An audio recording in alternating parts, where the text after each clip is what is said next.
好，来继续来看台东县长姚庆玲日前率团到中国来推广着农产品，甲中国国台办的主任宋德来会面。宋德阁当面讲反对台独，坚持九二共识。陆委会证实，姚庆玲要甲宋德会面，并无事先来交代。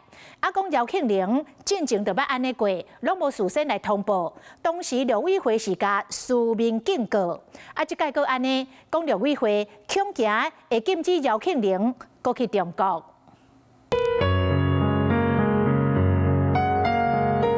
前者阿秋表示善意，台东县长姚庆玲去中国推广农产品，所在北京和国台办的主任宋德见面，佮讲到九二共识。国台办伫美朴顶馆发文章，宋德甲习近平的总书记强调两怀同胞一家亲。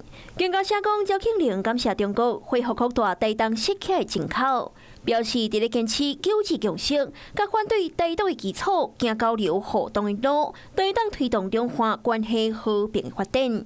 严格陆委会证实，姚庆玲甲宋德见面无事先交代。台东县副市低调唔回应。那还是要依照相关的规定了哈，毕竟中共一直希望统战台湾，同时分化台湾。台湾的政治人物、台湾的县市首长应该要有共识，以台湾为重，台湾团结一致对外，才能够让中共面对台湾的民意。我们万事如意，谢谢。姚庆玲早往来甲设客要来前进中国，严格实际上，关系小长被前往中国交流有未少的规定。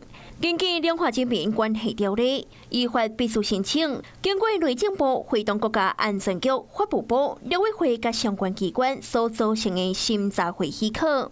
而且高三要参访的对象，是不是包括着中国县市级以上的党部、军事、行政机关的首长或者是副首长？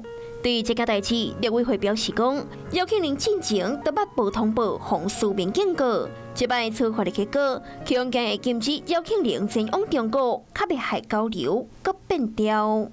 Hello， 我是郑雅芳，想要抢先掌握最及时的新闻资讯吗？赶快订阅、按赞、开启小铃铛，锁定华视新闻 YouTube 频道。